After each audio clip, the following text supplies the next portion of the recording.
Bismillah, alhamdulillah, salatu wassalamu ala sayyidina rasulillah wa ala alihi wa sahbihi wa wala.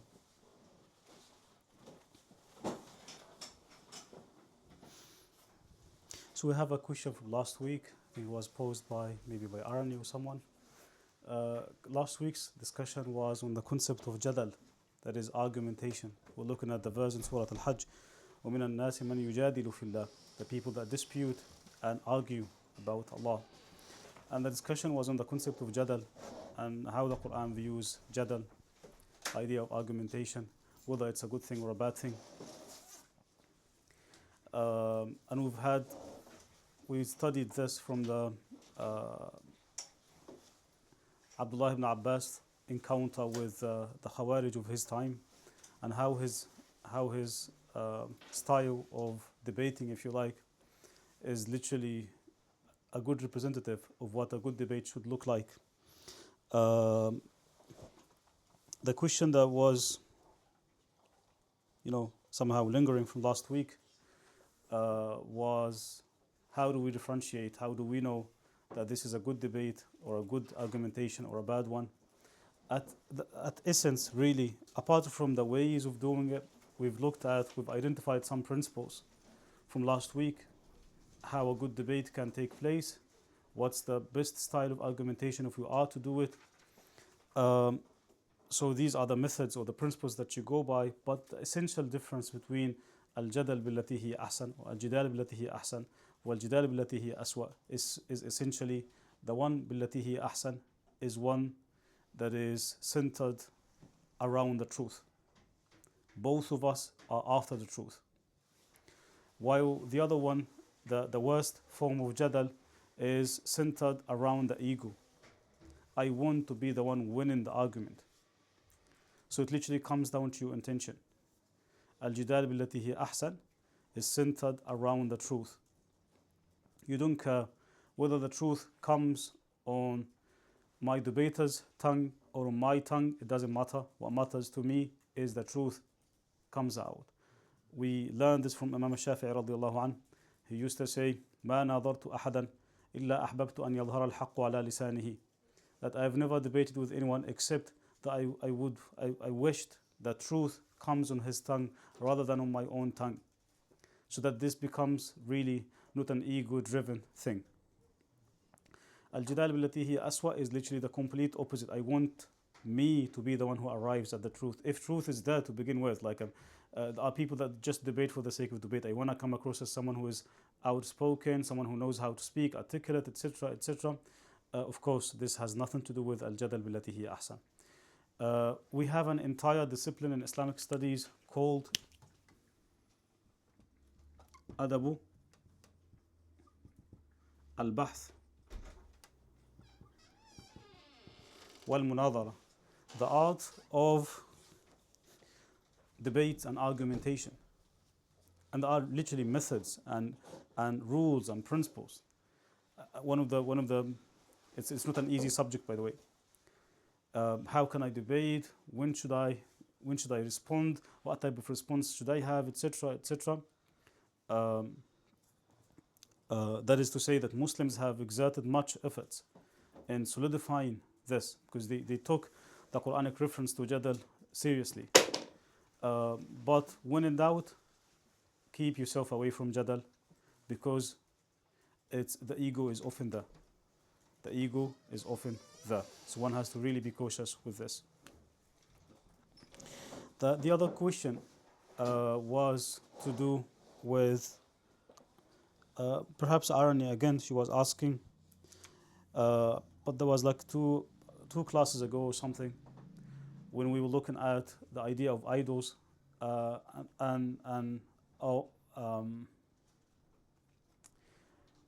when should I move? When would I be able to move from destroying my own idols to destroying society's idols or someone else's idols, if you like?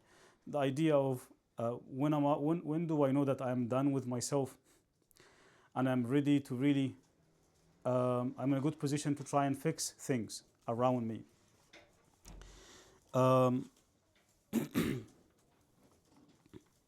That's a really tough question, and that's why in the Islamic spiritual tradition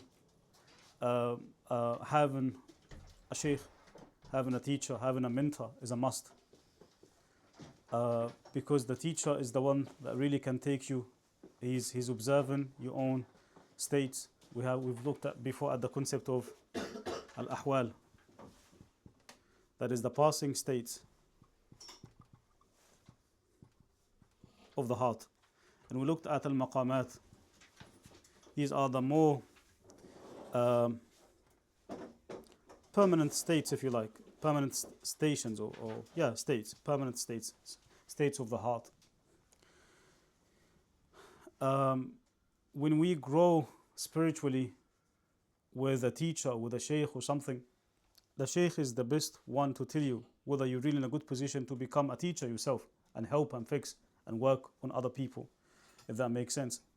So having that sort of spiritual mentorship is a must, literally because of this question: how do I know that I'm really ready to move to another phase? If not, if you don't have a teacher, if you don't have a mentor, really busy yourself with yourself.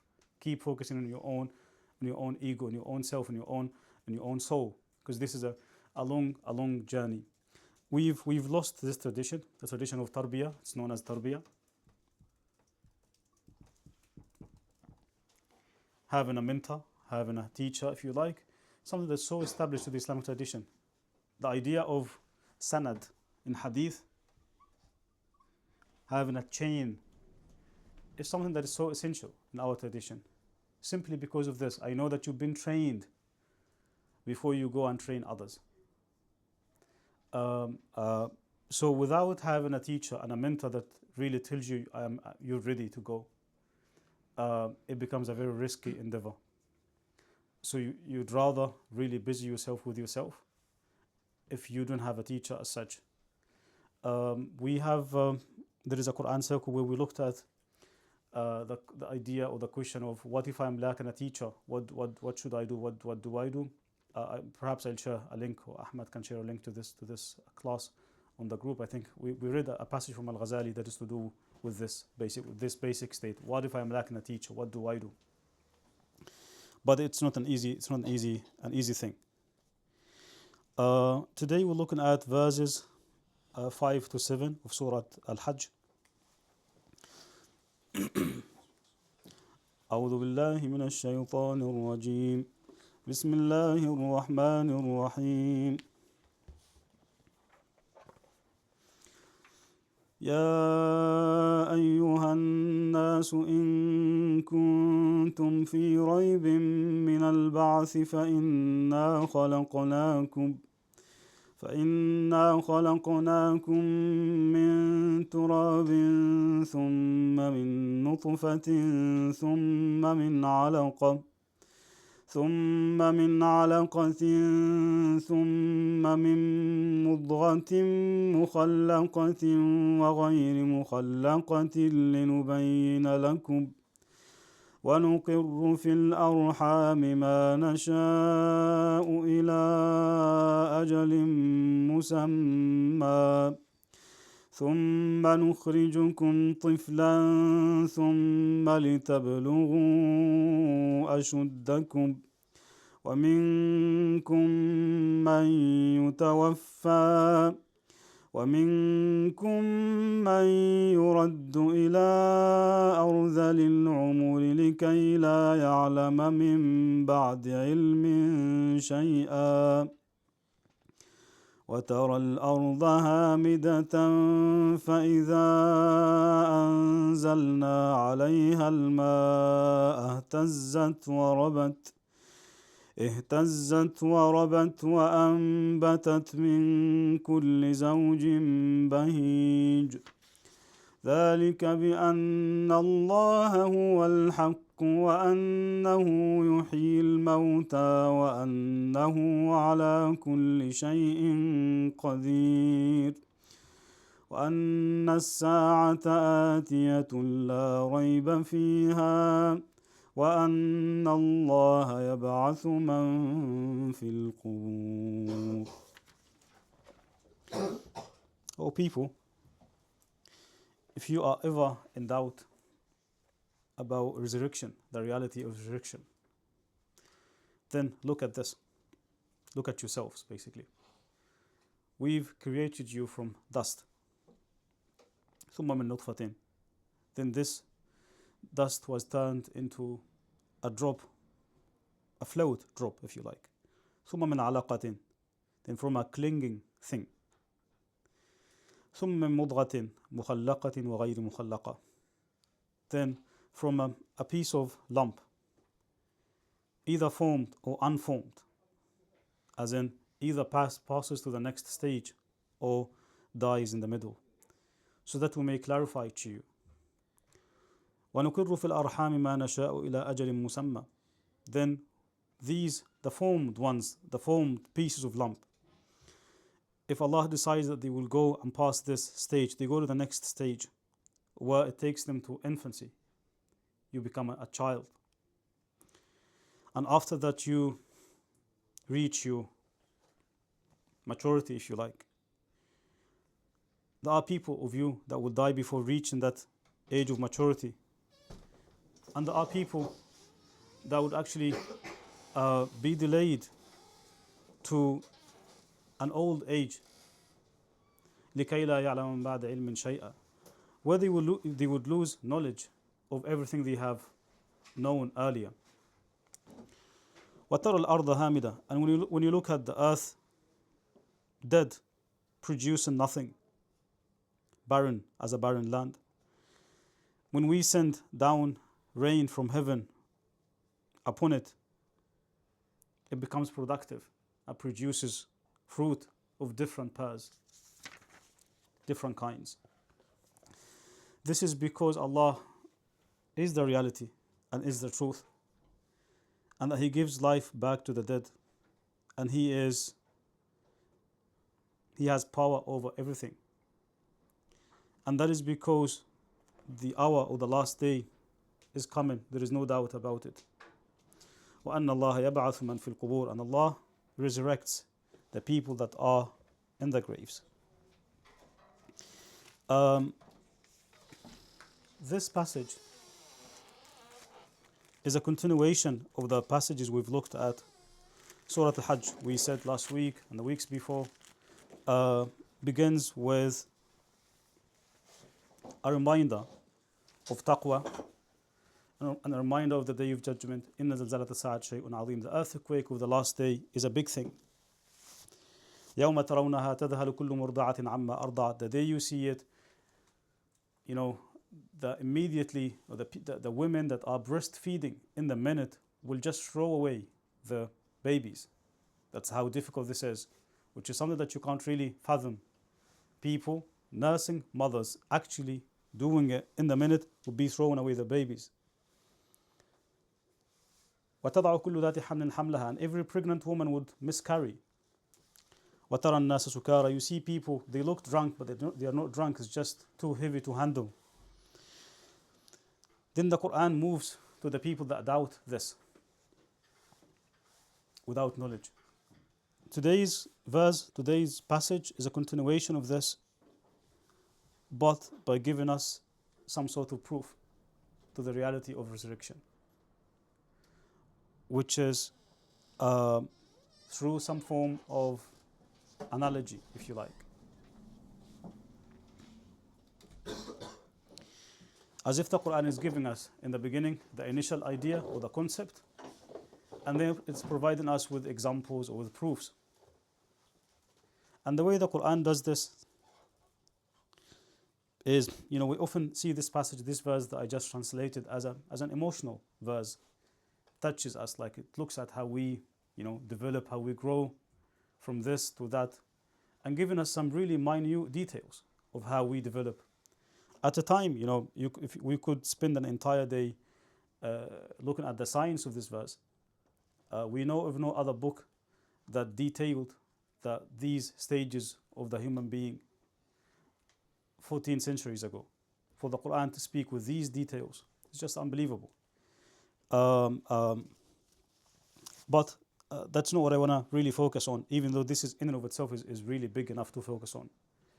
Looking at embryology, how the Quran discusses these details at a time when people had no scanning, nothing, right? And Thing is, modern science, as we all know, literally confirms this.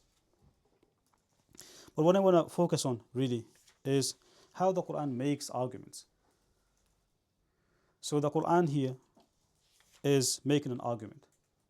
And when we think of the Quran and the Arabic language, because it's very poetic, we often think that the Quran focuses mainly on the emotions. Like it really filling us with emotions that gets us connected with Allah. Yes, that does happen. But one of the unique aspects of the Quran is that it combines the emotional discourse that touches upon the emotion, but also the rational discourse. Abu Hamid al-Ghazali, we often talk about him.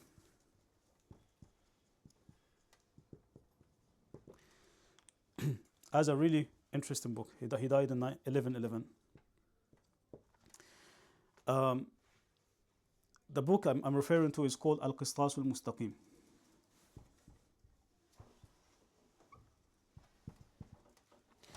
In Al-Qistas al-Mustaqim, Qistas al-Mustaqim literally means the balanced scale. And in this book, Al-Ghazali literally tells us that, just before we get into this, before Islam, we had 3 different modes of knowledge. We had the Greek mode of knowledge, which was primarily rational. You think of Aristotle, Plato, and all these big names. They came up with so many sciences that disciplines the mind, how the minds think. Chief amongst these is the study of logic. We all know the Aristotelian logic, right? This was an established science way before Aristotle, but Aristotle was the one that Aristotle lived literally almost 300 years before Christ. So he disciplined, discussions on knowledge, etc., etc. So the Greek tradition was known for rationality. Maths was a big thing. Geometrics, stuff like that really makes you very sharp. And then we had the Persian tradition. The Persian tradition was known for more experiential and spiritual knowledge, as in the focus is on the heart. Known, if you come to study this more, technically it becomes Gnostic knowledge. And the idea of it is you need to experience something. You go through it. You don't just know it, you live it. Right? So they were quite strong in this. In the middle, you had the Arab tradition. The Arab did not have really a scholarly tradition. The way they would transmit the memories is literally through language. So you can easily say the Greek worked very hard on the mind, on training the mind. The Persians worked very hard on training the heart. And the Arabs worked quite hard on training the language. As in, the way they would transmit the knowledge, the way they transmit poetry is through language. Arabs were known for deep and very rich language. These were the 3 big modes of knowledge. And I'm loosely using the term knowledge here, simply because Arabs did not have knowledge as such. They had wisdom, definitely, and that wisdom came in the form of poetry. And if you read the poetry, it's full of wisdom, full of other things as well, but this is the way they really would transmit the way they view life in general. That's the world view, if you like. When the Quran came in, it blended all these modes of knowledge. It blended the demonstrative approach coming from the Greek, as in it had ways of rationality. It doesn't just convince you hard to something. It gives you logical arguments, In the very same time, it has that spiritual reading to it, and that Gnostic experience that happens to you when you read the Quran and engage with it. And language-wise, it's literally the peak of there is nothing that surpasses the Quranic Arabic in its beauty and depth. Not only did the Quran blend all these three, but actually surpassed them. Surpassed them because out of this combination, new knowledge came in. How knowledge happens, how knowledge formulates, it's just unbelievable. So this book was a game changer to the whole world, but it would take us time to unpack this, which is not an easy task. That's why every single generation needs to engage with the Quran on its own terms. Why? Because every time we advance, we get new tools, and you need to use these tools to look at the Quran. A good example of this is nutfa, mudgha, alaqa, these terms. None of the companions knew what alaqa means, mudgha means, but we know today because we have scanning, we have this, we have that. So when the Quran came in, it literally blended all these and came up with a new way of doing knowledge. A way of knowledge that is so comprehensive, so encompassing. And you can't really get a better proposal for how to discipline knowledge. What Al-Ghazali does, that's why Al-Ghazali is so significant. Prior to Al-Ghazali, it was quite easy for one to belong to any of these traditions. You know, I am a linguist who focuses on the language, or I am a spiritual master that works on the heart, or I am someone who works on the Greek stuff, logic, mathematics, etc., etc. But to have someone who combines all these and tries to show us that all this is happening in the Quran, all this is happening with how Islam sees knowledge and how Islam advances knowledge, that's what makes Al-Ghazali Al-Ghazali. That's why he gets this title, the Proof of Islam, Hujjatul Islam. He was not really he didn't corner himself in one specific type of knowledge. He blended the knowledge of his day, like is often known as the encyclopedia of his day. So in this book, Al-Qistas Al-Mustaqim, he says, for those that think the Quran doesn't have any rational and logical proofs, I'll show you that the 5 major types that Aristotle talks about in his logic, that comes from the Greek tradition, actually exist in the Quran. And he starts to introduce us to the ways Aristotelian logic works. Says he does this, there's this form of proof, number 1, number 2, number 3, number 4, number 5, and he says, look at this Quranic verse, it's doing the same. Look at that Quranic verse, it's doing the same thing. So he comes up really with the technical term for it in the logic tradition, syllogism or analogy. How do I arrive at new knowledge through existing knowledge without deviating from the truth? So in this book, Al-Ghazali uses the Greek stuff to say the Quran actually speaks logic. And if you guys are fascinated by the Aristotelian tradition, don't forget that the Quran also speaks logic. And in doing so, Al-Ghazali is basically convinced that this is a debate that was actually before Al-Ghazali, that had happened literally in the 3rd century of Islam, where people started to debate whether the Greek logic is applicable to all traditions, to all cultures.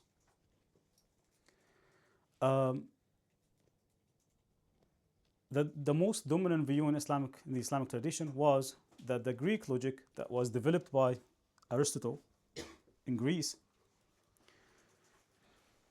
does not belong to the Greek only. It's universal. It applies to everyone. But in the second to 3rd century of Islam, there emerged another school that actually thinks the Greek logic belongs only to the Greek, and that every language has its own logic. Perhaps at some point I can get you the actual debate that had happened between an Arab grammarian who believed that the Greek had their own logic and that Arabs have their own logic due to their own different language, and the other debater who believed otherwise, that the Greek logic is actually applicable and is universal. Like I said, the mainstream position in the Islamic tradition that took the lead was that the Greek logic is universal. We all think the same in terms of how we structure an argument. That's how we talk. We ourselves have come from different language backgrounds, right? But yet we can talk to each other. And because there is a common and a universal language, a universal logic that is common amongst us, we can talk. Otherwise, if every language had its own logic, no way we could talk. But that's what Al-Ghazali was trying to do here. He says he was of that view, that logic, the Greek logic, is universal. It is applicable to all cultures. Ibn Taymiyyah, who died in 1328, had a massive argument, literally to say the complete opposite.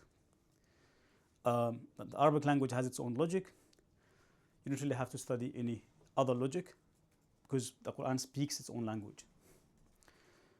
But it was never taken as a serious argument.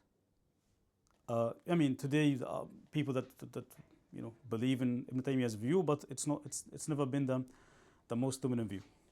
What Al-Ghazali does in this book, he actually says something that is so big. He says, وَمَنْ لَمْ يُحِطْ بِالْمَنْطِقِ فَلَا تَثِقْ بِعِلْمِهِ. Like if someone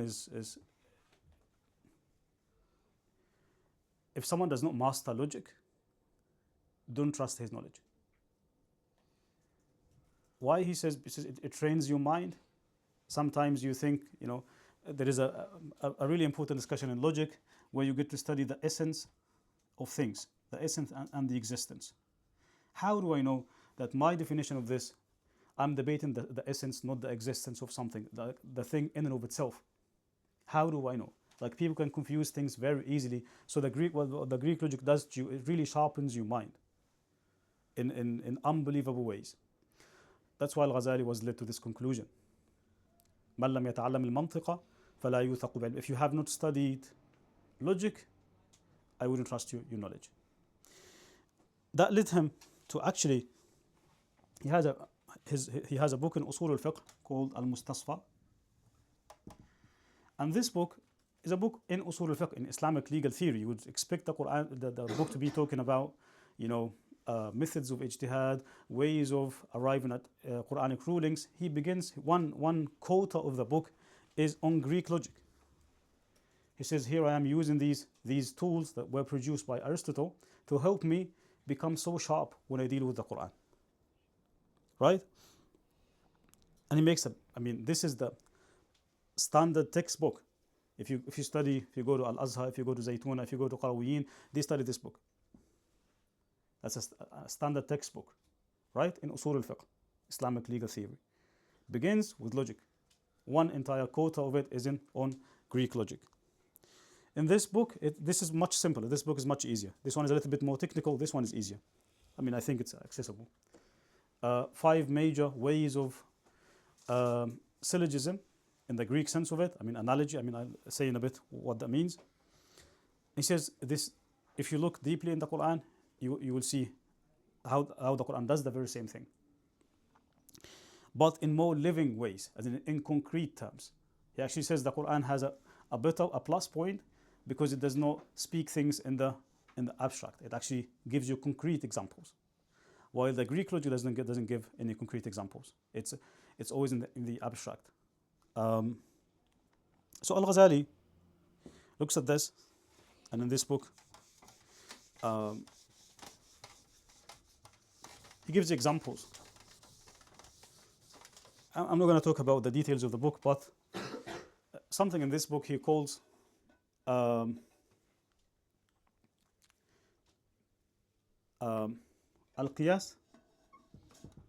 Al-Akbar.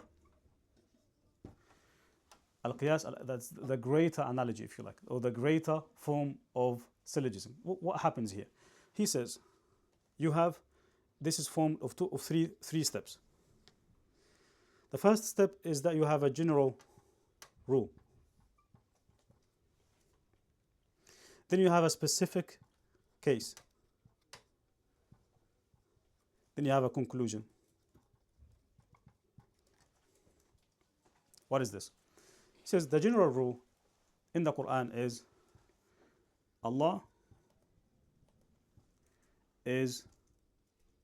Allah has power over everything.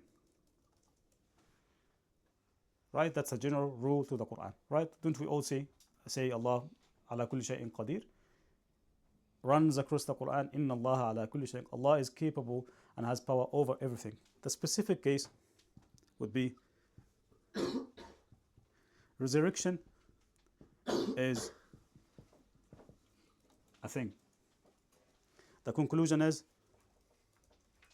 what's the conclusion? God can resurrect. Exactly. God has power over resurrection.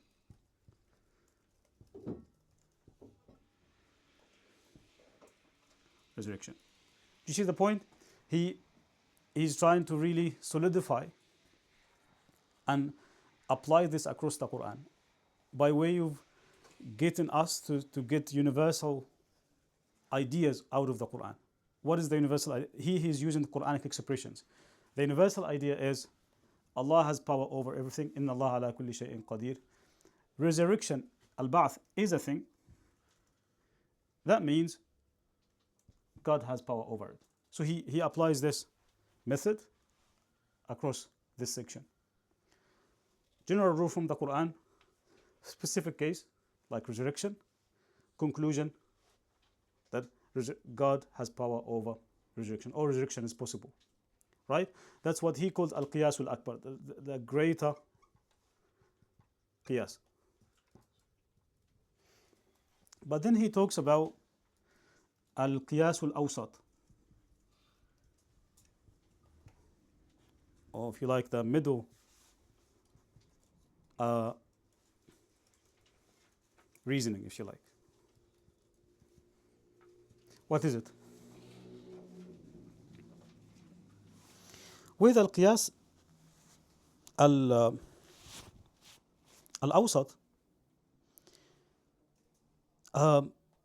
he basically says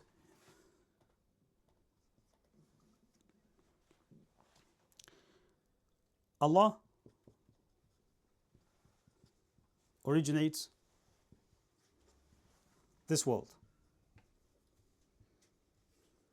from A to Z. Right? The conclusion is, because he originated it, by definition, he is actually more likely able to recreate it or to resurrect it after it decays or something, looking at the origin of it. But there is no conclusion here like this one. So you have 1, 2, 3, 3 steps. This one has 2 steps. Allah originated, you would look at this verse, Allah originated this world out of nothing. Then by definition, this would mean that it's actually easier for him to do it again, to produce us after we die. He calls this al-qiyas al-awsat. More technical details in the middle. I'm trying to avoid these. And there is this, what he calls al-qiyas al-asghar. That is the lesser reasoning, if you like. The reason he calls it the lesser reasoning, simply because with this one you need to do some more intellectual work. With this one, yeah, there is a bit of intellectual work, but not as deep as this one. With this one, he calls it lesser, mainly because it's based on what you see, on your own senses. And if you study logic and you study philosophy, you become quite skeptical of senses, of your senses. Whether we have the capacity to really arrive with our own senses at the reality of things. You know, our eyes deceive us, our ears deceive us at times. With the lesser reasoning, he says, just look at the earth. وَتَرَى الْأَرْضَ هَامِدَةً. The earth is dead in front of you. It's barren, it doesn't have fruits, it doesn't have anything. Water comes down, you see it with your own eyes, giving life to this earth. Who's behind this? It's Allah. If Allah can give life back to a dead piece of land, He is capable. That's an example of how resurrection happens. Something that is dead, but Allah gives it life through His own reign. Al-Ghazali does this throughout the book, picks examples from here and there to show us how the Quran uses these ways of reasoning. In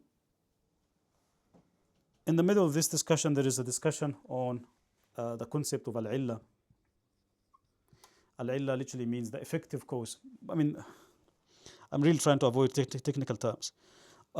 If you look at verse number 6, after the Quran describes these processes, it says, "This is because Allah is the truth. Allah is the one who gives life back to the dead. Allah has power over everything." As if the Quran is giving us the unifying factor between these things.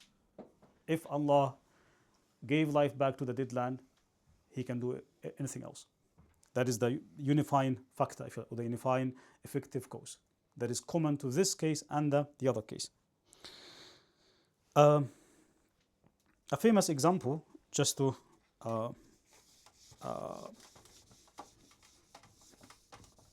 wrap this up,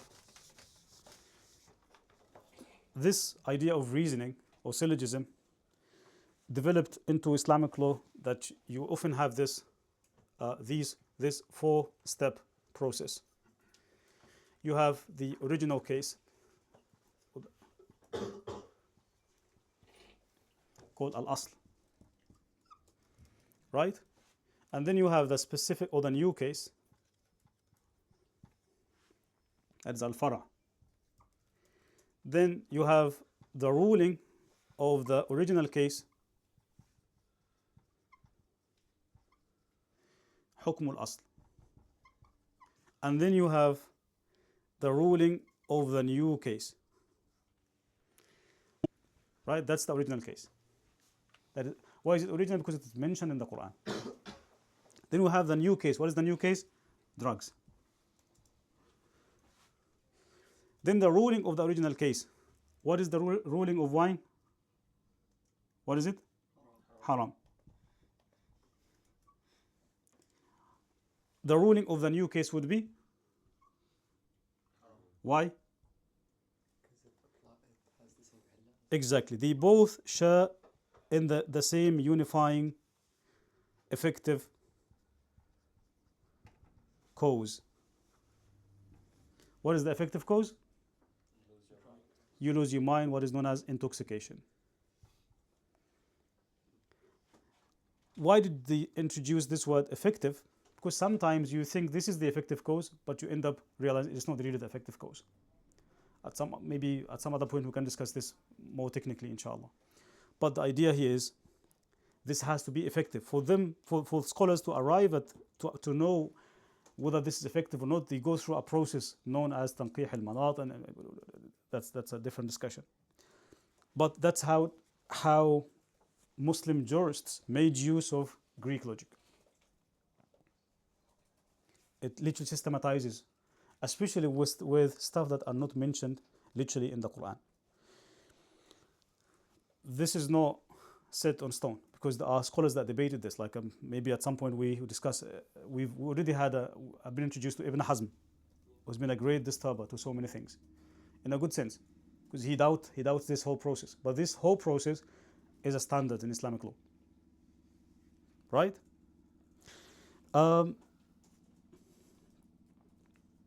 That's one point to do with Al-Ghazali. Al-Ghazali, how much time do we have? Okay. Al-Ghazali to the Sunnis is probably the foremost scholar of the Sunni tradition. Equal to Al-Ghazali, but in the Shia tradition, is a man named Mullah Sadra, who died in 1640. Mullah Sadra is the Ghazali of the Shia tradition. He does the very same thing almost, blending different forms of knowledge. Greek, Arab, Persian. He himself was Persian, Shiraz.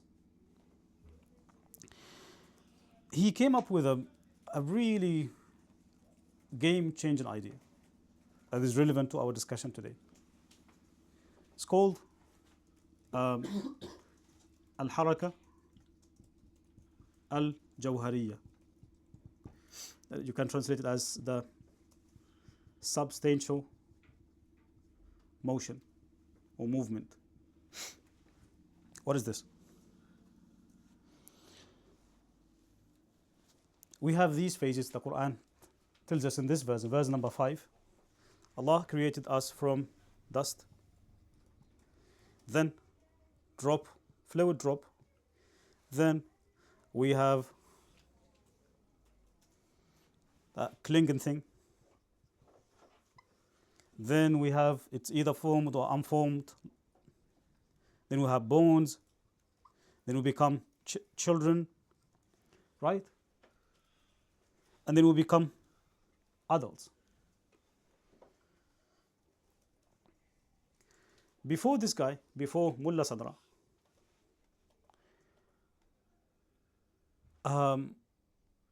we have two key things: the idea of essence and then the idea of existence. What is this? The essence of the human being is fixed. That's the essence of us is fixed. It does not change.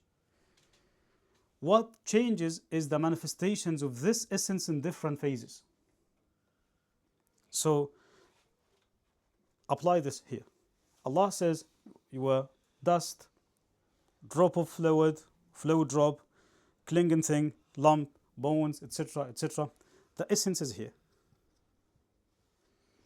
It's fixed. It does not change. We just go through phases, and the existence, how we exist, differs throughout. But the fixed thing is this essence. If I am to study this, where is the human being? Where am I? Like in this, am I human? Were I human when I was in the dust? I mean, this is describing Adam, of course. But when you are in your mother's womb, is that you? Or is it when you become a child? Or when you become, 10-year-old, 20-year, 30 years, where are you? Which one? When is the body, the body is not the same, right? The soul changes. I mean, does the soul change? Where are you out of all these phases, right? The key thought before this man was the essence does not change. What changes is the manifestation of the essence. It's another word for it, accident.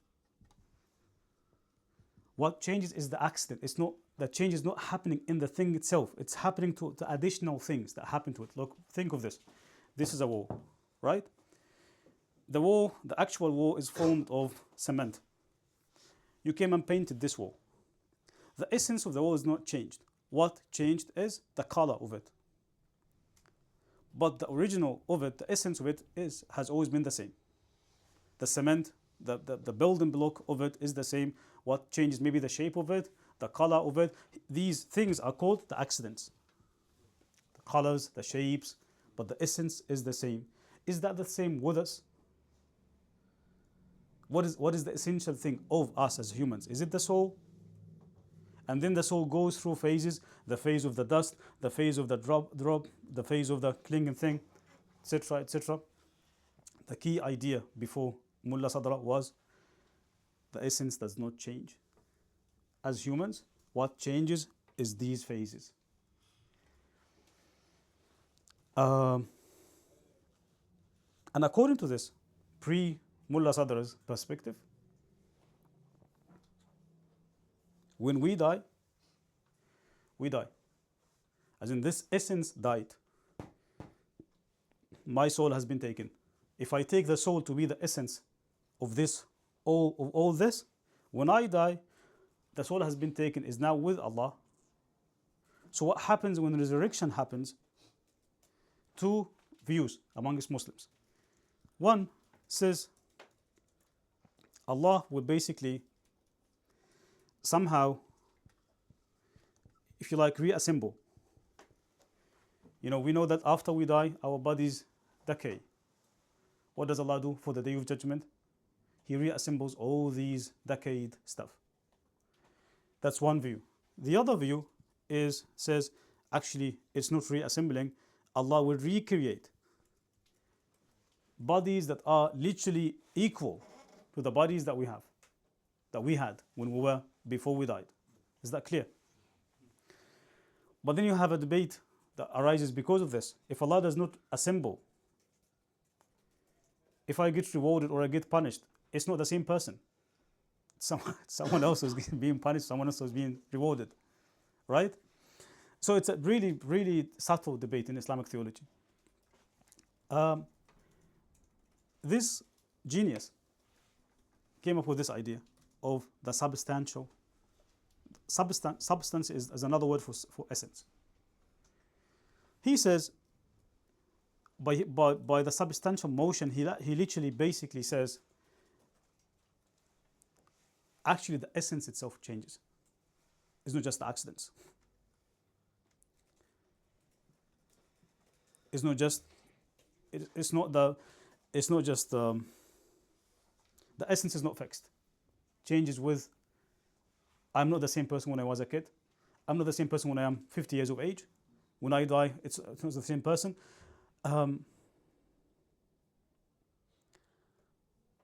What does that mean? What does that mean for resurrection? The reason actually he comes up with this idea was in the midst of this conversation, in response to these two perspectives. He says, I can't accept the idea of reassembling, because when Allah reassembles me, is He going to reassemble me when I was in the form that I had when I was a kid? Or was it when I was in my 30s, in my 40s? I had different shapes. I had different, which year, at which age, at which point? It's like, for me, doesn't make much sense.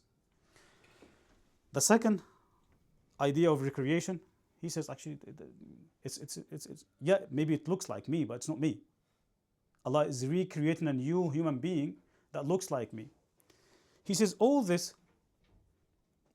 is a result of that belief that the essence does not change, or that our substance is fixed. He says it's not actually fixed. That's why he calls it the substantial motion, that the substance of us actually moves. What is recreation? What does resurrection mean to him then? Resurrection to him is literally much closer to continuation. As in, when we die, we don't really die. We continue to have another phase. When we get resurrected, it's the same body, it's the same thing, it's just going through phases. In as much as we've been through these phases, it's the same person, it's the same self, right? In the sense that it's literally a process. It's a progressive process. He would include death as part of this process. And that resurrection will be more of a continuation of this process. So that when Allah punishes or rewards me, He's rewarding the same person. He's punishing the same person.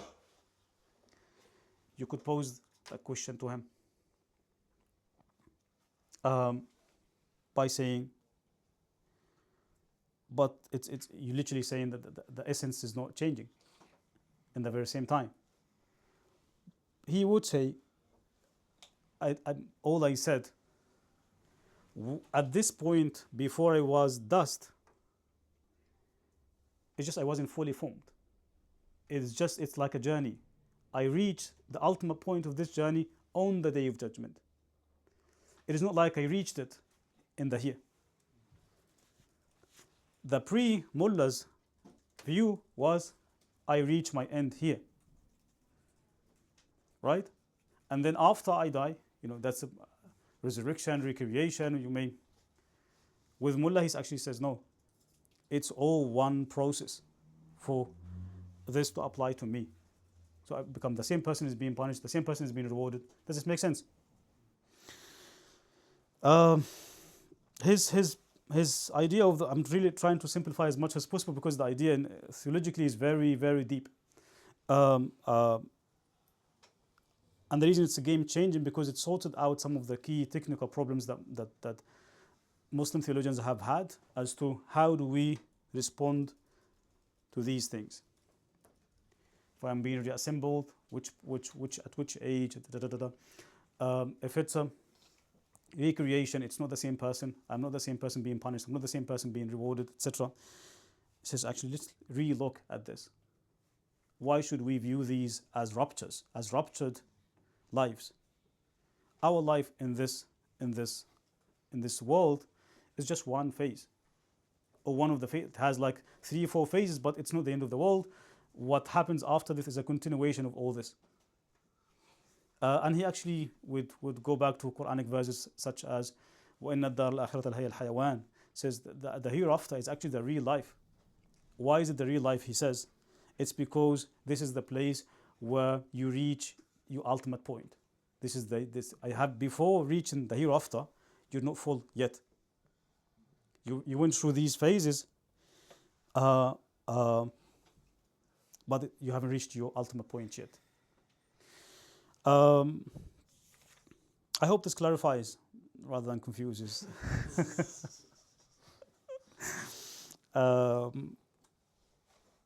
But at least we got introduced today to Al-Ghazali's idea of, the logicality of the Quran, if you like, how the Quran uses different forms of reasoning, and how Mullah Sadr's idea of the substantial motion really changes much of how we view ourselves. And just, spend some time with yourself and ask yourself this question: where is me? Like, am I more me than how I was when I was 9 or 7? Or what changes of me? Very serious stuff. Yeah. If you have any comments or questions, more than happy to. We have 5 minutes, inshallah. Yes. I want to ask, do we know if the resurrection will happen as like a physical manifestation in this world, or would it be metaphysical, or do we not know? Is it physical or non-physical? Well, physical is one aspect, but also like, would it happen actually on planet Earth, or would it be like in another realm? Like, do we know? Again, another debated thing in Islamic theology. The Quran is not clear on this. There are references in the Quran that implicates that this earth will be reformed. أن الأرض يرثها عبادي الصالحون, that this earth will be inherited by the righteous people, as in Allah, the reward of them. Actually, the Quran is clearer on this than it is clearer on the other side, as in there are 2 ways of understanding this. If you take resurrection to be physical on this earth, or physical in a different realm. In the Muslim public imagination, they think, many of us think that it's a different realm, more particularly in heaven. There is definitely a possibility that you can read the Quran this way, but there is even more possibility that you can read the Quran to be saying the resurrection is happening here on this earth, and that this earth will be reformed. If you look at the last couple of verses in Surat Al-Zumar that say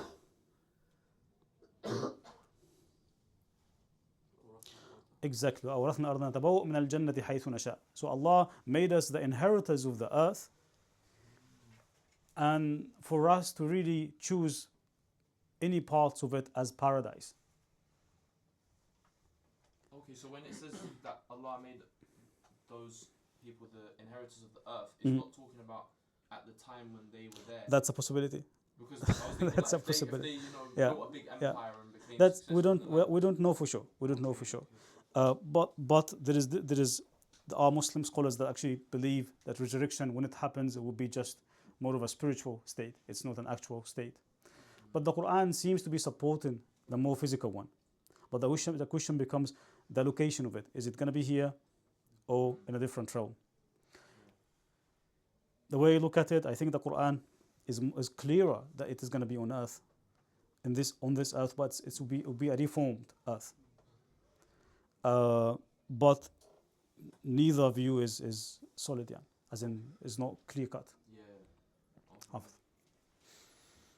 Sheikh, on the three types of qiyas you introduced earlier, I could have just missed this, but were you trying to say that they are present in this verse? Yes. Okay. Yes. Yes. All three. All three. No. And No. then the illah was Allah, but then The illah was the one in verse number 6. yes. This is because Allah is capable of all this. That means He's capable of resurrection. Okay. وأنه حماته وأنه على كل شيء قدير. Could you like help me to maybe just see how one of them, of the greater qiyas, for example, is? The greater qiyas would begin with the last bit of the verse. Allah على كل شيء قدير. He has power over everything. Then you take it back. Resurrection is a thing. Okay. Allah has power over it. Because this is mentioned literally at the end. Mm. That's the illah. And then okay, now that I've confirmed, and then when you say surpasses it, Mhm. when you say that the Quran surpasses those three, do you mean in that it involves the other two sciences as well, or within the logic? No, it blends them all together. Okay. And out of this hybrid comes a new form of knowledge that wasn't known before. Uh-huh. When you combine two types of knowledge or three types of knowledge, what happens? A newly formed way of scholarship, which the Quran does wonderfully. Ahmad. It just reminded me of this other ayah where it says like Allah, yani, he takes our souls or takes our when we go to sleep and then returns it to us, and he does the same with people when they die, and gives it and returns it to us in the day of judgment. So it's like also when we go to sleep and then wake up, there's this idea of like, are you the same person before and after? You're like you're being it's like a different state. You're like it's Absolutely. the same, it's like being resurrected, but like you're the same person, I guess, but you know you're different in some ways when you wake up. Absolutely. It's like what is it exactly? Ibn Arabi has this. Continuation feels like. Very true. Very true. Ibn Arabi has this observation in Al-Futuhat. He says we often think that we are physical beings and that at times we go through spiritual experiences. He actually says it's the opposite. We are spiritual beings that are having a physical moment, as in the essence of us is the soul, not the body. We've somehow reversed this. We think of the body as the essence that does not change, and that the spiritual thing is just more of a transient phase that we go through. And would this be a type of the lesser qiyas? Yes. Idea of, The- sleep? Yes, Like it could be both. It could be a middle one and a lesser one, in the sense that you see it, you experience it yourself, but also takes some logic behind it, as in it takes some mental work.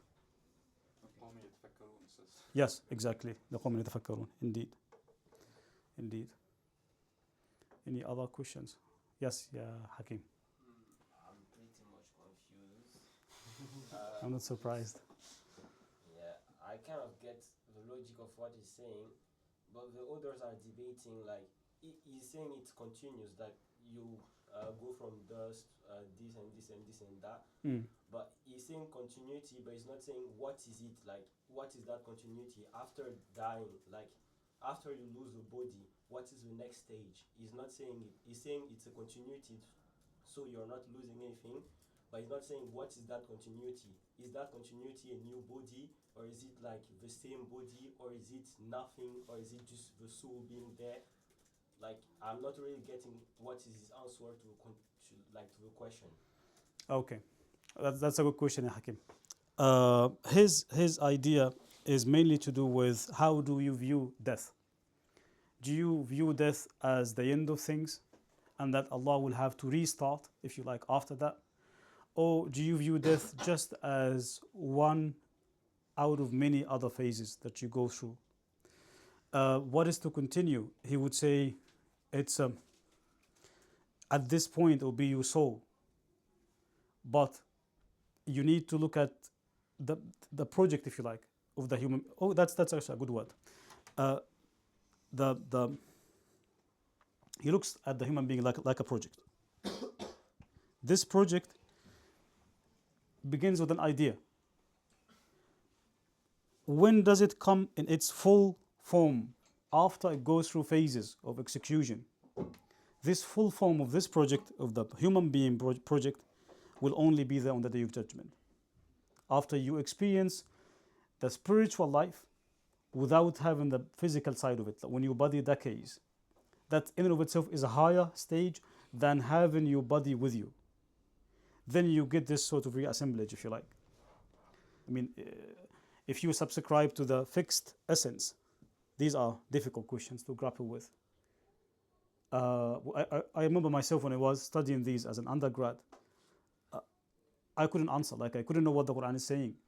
Is the Quran telling me my body after its decade will be reassembled for the resurrection? Or is it going to be a new person that looks like me? I never was able to answer this until I was introduced to this. It made much more sense to me. I'm not saying I fully subscribe to them. I'm just saying it answers a real concern. Maybe it doesn't change much as to maybe the physicality of things, but the way you see it. Do I see it as a new beginning after death, or just as a continuation of a process? Noah. So does essence precede existence, or existence precede essence? How does that change the fundamental assertion that, how is that different from different manifestations of a single essence? The essence in all ways precedes existence. Yeah. But even if the essence... The question is not whether it comes first, the question is whether it is fixed or not. Yeah, but even if it's fixed, if you take the position that your essence is fixed, but there's different manifestations, the manifestations of the essence are still unfixed. They still differ. Yes. According to the accidents. How is this different? Because could you then do a differential and say, well, like, the essence changes, but there's something about the essence which is the essence of the essence. Does that make sense? No, I don't get the point. If you said that the thing that Mullah Sadr says is that the essence changes. He doesn't say that. He says the essence in the beginning is not fully formed. The essence is continuation. Okay, so it's becoming... It's becoming. Yeah. It's a process of becoming. It's not being, it's becoming. That's actually a good word. We are becoming, if you like. You become a fuller human being as you advance.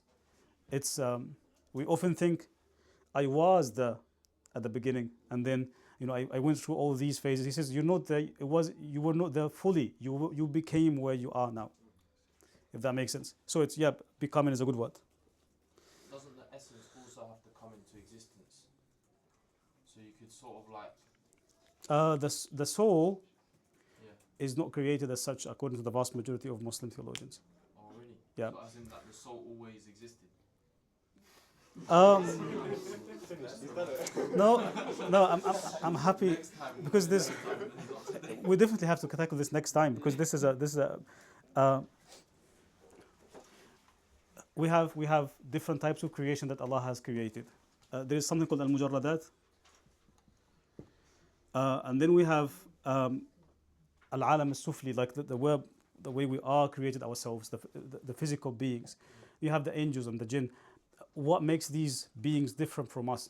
It's what you're talking about, the idea of creation. But I don't think I can answer this within the next few minutes. But I'm happy to continue this conversation after, inshallah.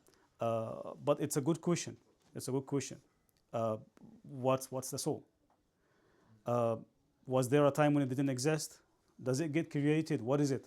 Happy to grapple with this next week, maybe. Mariam, did you have a question or someone? Was it Hakim? I saw a hand here. Malik. Was it you, Malik? Yeah. I kind of forgot myself. Hakim. I have a question about those like the debate about whether we're gonna be resurrected in this earth or somewhere else. Those saying you're gonna be resurrected here, like I've ever seen you're gonna get resurrected here, and here will be the Jannah. Mm.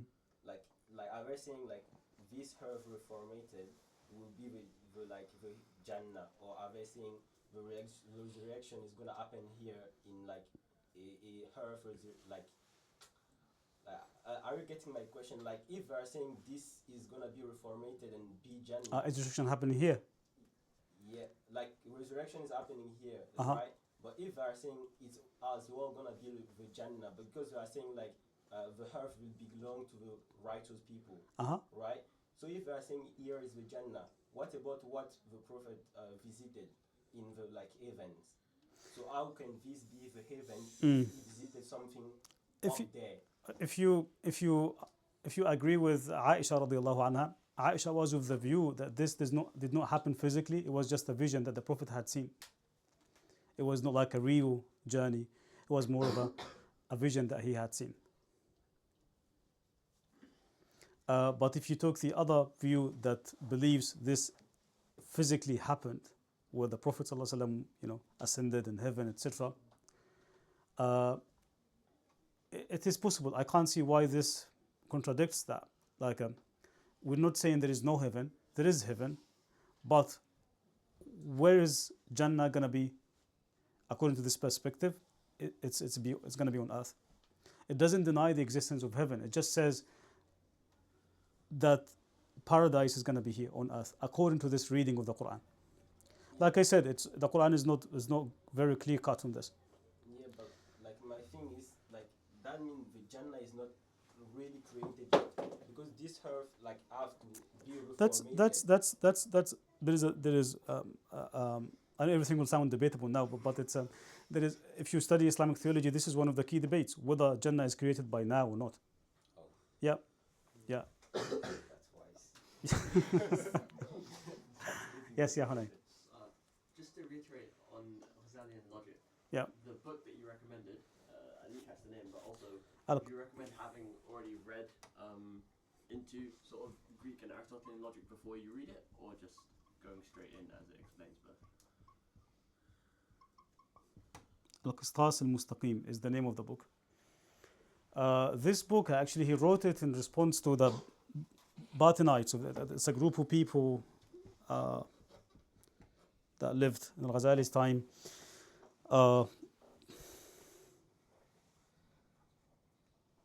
Logic is not an easy subject. If you read Aristotle on your own without a teacher or something that simplifies it, it can become a good, difficult subject. But this, I don't know, like, because I studied logic before I read Al-Ghazali. To me, this looked quite easy. Give it a try. If you think it's accessible, then it is accessible. If not, you might need some training and introductions, etc. And where would you recommend sourcing those in that case? Maybe we'll discuss this after the class, inshallah. One very last, yes, Machine.